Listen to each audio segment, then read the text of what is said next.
యాక్చువల్గా మీరు ఒకసారి ఆలోచించండి. 30 సంవత్సరాలుగా ఒక జెడ్పీటీసీ ఎలక్షన్, ఒక ఎంపీటీసీ ఎలక్షన్ కూడా ఏకగ్రీవమైన సందర్భాలు ఎక్కడైనా ఉన్నాయా? ఐ థింక్ అక్కడ ఒక్కటే, అంటే అక్కడ ప్రజాస్వామ్యం లేక ఓటు వేయడానికి బయటికి రావడానికి భయపడి, కనీసం నామినేషన్ వేయడానికి కూడా భయపడే సందర్భం నుంచి ఈరోజు ప్రజాస్వామ్యాన్ని నిజంగా చెప్పాలంటే స్మెల్ చేశారు. ఈరోజు పులివెందుల ప్రజలు ప్రజాస్వామ్యం ఇలా ఉంటుందా అని దాన్ని ఈరోజు ఆస్వాదించడం జరిగింది. ఈరోజు మా గవర్నమెంట్ మంచి ప్రభుత్వము అని ఒకటి చెప్పడానికి స్టేట్ మొత్తం మా వెనకాతలు ఉంది అనే సంగతి ఒక ఎత్తు అయితే, పులివెందుల ప్రజలు కూడా ఈరోజు స్వాగతించారు అన్నదైతే చాలా క్లియర్ కట్ మనకి ఈరోజు కనిపిస్తూ ఉంది. దానిలో భాగంగానే ఈరోజు పులివెందుల జెడ్పీటీసీ, అదేవిధంగా ఒంటిమిట్ట జెడ్పీటీసీ కూడా తెలుగుదేశం పార్టీ కైవసం చేసుకోవటం, దట్టు పులివెందుల్లో దగ్గర 600 పైన ఓట్ల మెజారిటీ, 6,000 పైన ఓట్ల మెజారిటీ, 683 మాత్రమే వైఎస్ఆర్సీపీకి రావటం, 6,000 ఓట్ల పైన మెజారిటీతో ఈరోజు తెలుగుదేశం పార్టీ జెడ్పీటీసీ కైవసం చేసుకోవటం నిజంగా పులివెందుల ప్రజలు ప్రజాస్వామ్యాన్ని ఆహ్వానించారు అన్నది ఒకటి. నెక్స్ట్, ఈరోజు కూటమి ప్రభుత్వాన్ని పులివెందుల ప్రజలు యాక్సెప్ట్ చేశారు. కూటమి ప్రభుత్వంలో వాళ్ళకి మంచి జరుగుతుంది, న్యాయం జరుగుతుంది అని నమ్మారు కాబట్టే ఈరోజు ఇంత భారీ మెజార్టీ ఇచ్చారు. కనీసం డిపాజిట్ కూడా రాలే వైఎస్ఆర్సీపీకి. సో ఇటువంటి సందర్భంలో మేమేదో పెద్ద ప్రగల్భాలు పలకం, కానీ మేము చెప్పేది ఒకటే, ప్రజాస్వామ్యాన్ని నమ్ముకున్న వాళ్ళు, అంబేద్కర్ రాజ్యాంగాన్ని నమ్ముకున్న వాళ్ళు ఎవరూ పాడైన పరిస్థితులు లేవు. అంతే తప్పించి అంబేద్కర్ రాజ్యాంగం అవసరం లేదు, రాజారెడ్డి రాజ్యాంగం ప్రకారం మేము పనిచేస్తాం అనుకుంటే లాస్ట్ 5 సంవత్సరాల్లో జగన్మోహన్ రెడ్డి 151 సీట్ల నుంచి 11 సీట్లకు పడిపోయినప్పుడు అదంతా కూడా అర్థమైంది. కాబట్టి నేను చాలా క్లియర్గా చెప్తున్నామండి, చాలా రకరకాల మా మీద అబాండాలు వేయడానికి ట్రై చేశారు. ఏంటది పోలింగ్ బూతులు మార్చేశారని చెప్పి ఒక ప్రోపగండా పెట్టారు. తర్వాత మేము కూర్చొని చెప్పాం, పోలింగ్ బూతులు మార్చడం అనేది ఎలక్షన్ కమిషన్ చేతిలో ఉంటుంది తప్పించి ఎవరి చేతిలో ఉండదు. ఆ విషయం కూడా క్లారిటీ ఇచ్చుకున్నాం. ఆఖరికి పోలీసులు పెట్టి మమ్మల్ని ఇలా చేశారు అలా చేశారని చెప్పి మాట్లాడారు. అంటే పోలీసులని అన్నది దాన్ని ఏమంటారంటే వాడుకోవటం అన్నది, అంటే వాళ్ళ తాలూకా సొంత పనుల గురించి వాడుకోవటం అన్నది లాస్ట్ 5 సంవత్సరాల్లో చేశారు. కానీ మేము ఇప్పుడు అలా చేయట్లే. ప్రతి పోలీస్కి కూడా అతని పవర్ ఏంటో తెలుసు. పోలీస్ ప్రతి ఒక్కరు కూడా చాలా గౌరవంగా పనిచేసుకునే పరిస్థితులు ఉన్నాయి. వాళ్ళ డ్యూటీలు వాళ్ళు సక్రమంగా పనిచేస్తున్నారు. కాబట్టి జగన్మోహన్ రెడ్డి అతనికి నోటుకు వచ్చినట్టు మాట్లాడుతున్నాడు, మేము పట్టించుకోకర్లేదు. ఈరోజు పులివెందుల ప్రజలు కూడా మా వైపు ఉన్నారు. పులివెందుల ప్రజలు కూడా మాది మంచి ప్రభుత్వం అని చెప్పి నమ్మి ఓట్లేసి గెలిపించినందుకు ప్రత్యేకంగా ధన్యవాదాలు.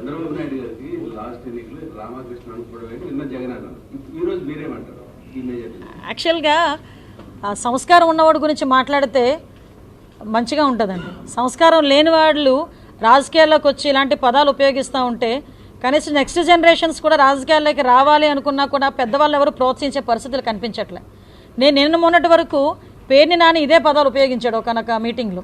ఉపయోగిస్తే నేనేమనుకున్నానంటే జగన్మోహన్ రెడ్డి పిలిచి తిడతాడేమో, జగన్మోహన్ రెడ్డి ఇలాంటివి సహించడేమో, తిడతాడేమో, తప్పు అతను మామూలుగా అనేసాడేమో, తప్పు కదా అని అంటాడేమో అని అనుకున్నా. నాకు బుర్ర తక్కువై. కానీ పరిస్థితి ఇప్పుడు ఎలా ఉందంటే ఇతను కూడా అదే మాట మాట్లాడతాడు. అంటే ఇదంతా ఒక స్క్రిప్ట్, తాడేపల్లికి నుంచి ఒక స్క్రిప్ట్ వస్తుంది అనుకున్నాం, కానీ ఎవడో రాసిస్తాడేమో అనుకున్నాం. కానీ ఇప్పుడు స్క్రిప్ట్లు ఏమవుతున్నాయంటే జగన్మోహన్ రెడ్డి స్వయంగా రాసిస్తున్నాడా ఈరోజు? అంటే ఒక పేర్ని నాని లాంటి వ్యక్తి మాట్లాడితే ఇది తప్పు అని చెప్పాల్సింది పోయి అతను ఎక్స్పీరియన్స్ ఉంటుంది, అంత ఉంటుంది. చంద్రబాబు నాయుడు గారు పొలిటికల్ ఎక్స్పీరియన్స్ ఎంత ఉందో అంత ఉంటుంది ఇతని వయసు చూస్తే. కనీసం వయసుకు కూడా గౌరవం ఇవ్వాలి అన్న పరిస్థితి కూడా అతనికి లేదా? మాకు అర్థం కాదు అదే. ఈరోజు అతను మాట్లాడినట్టు మేము మాట్లాడడానికి 5 నిమిషాలు పట్టదండి. మాకు మాటలు లేక కాదు, మాట్లాడడం చేత కాదు. మాకు సంస్కారం ఉంది. ఒక సీఎం చేసిన వ్యక్తి గురించి మాట్లాడాలంటే మేము కూడా కొంచెం పరిధులు ఉంటాయి.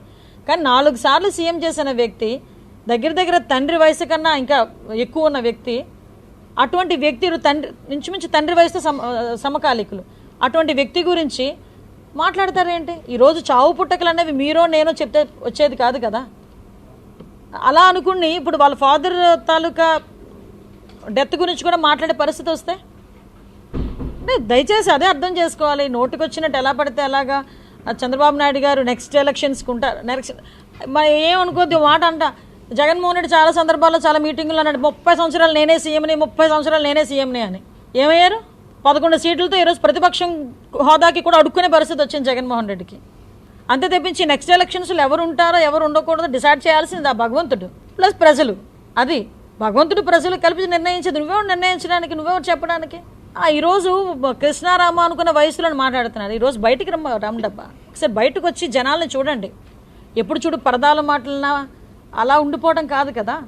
ఈరోజు బయటకు వచ్చి 24 గంటల్లో సుమారుగా 18 గంటలు అల్లు పెరగకుండా ఈ రాష్ట్రం గురించి కష్టపడతా ఉంటే అటువంటి వ్యక్తిని చూసి చాలామంది మేము నేర్చుకుంటున్నామని ప్రపంచ దేశాల్లో ఉన్న రాజకీయ నాయకులందరూ మాట్లాడుతూ ఉంటే నీ పక్కన ఉండి కనీసం దాన్ని అంటే నేర్చుకోవడం నేర్చుకోకపోవడం పక్కన పెడితే అతని గురించి ఇంత నీచాతినీచంగా మాట్లాడుతున్నావే జగన్మోహన్ రెడ్డి, ఇంకా బుద్ధి రాలేదా? నేను ఎందుకు ఈ మాట మాట్లాడుతున్నానంటే నువ్వు అధికారంలో ఉన్నప్పుడు ఏది టచ్ చేయకూడదు అదే టచ్ చేసావు. చంద్రబాబు నాయుడు గారిని టచ్ చేయకూడదు, ఆ రోజు టచ్ చేసావు, 11 వేట్లకు దిగిపోయావు. మళ్ళీ ఈరోజు ప్రతిపక్షంలో ఉండి అదే తప్పు చేస్తున్నావు. అదే చంద్రబాబు నాయుడు గారి గురించి వయసుకు కూడా గౌరవం ఇవ్వకుండా నోటికి వచ్చినట్టు మాట్లాడుతున్నావు. ఒక్కసారి ఇంకా నీ పరిస్థితి అంటే ఇంకా ప్రజలు నిర్ణయించాలి. మేము ఒకటే కోరుకుంటున్నామండి, ఇలాంటి వాళ్ళు మాట్లాడి పట్టించుకొని మేము రియాక్ట్ అవ్వాల్సిన అవసరం కూడా లేదు. మళ్ళీ చెప్తున్నా, సంస్కారం లేనివాడి గురించి మాట్లాడాల్సిన అవసరం మాకు లేదు.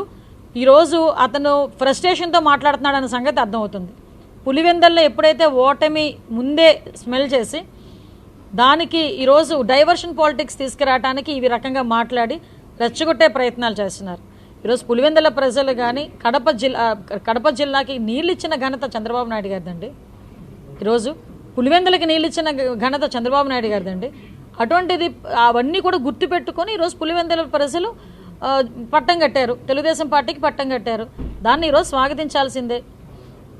పులివెందల ప్రజలందరికీ కూడా, పులివెందల ఒంటిమిట్ట ప్రజలందరికీ కూడా ధన్యవాదాలు తెలియజేస్తున్నాను.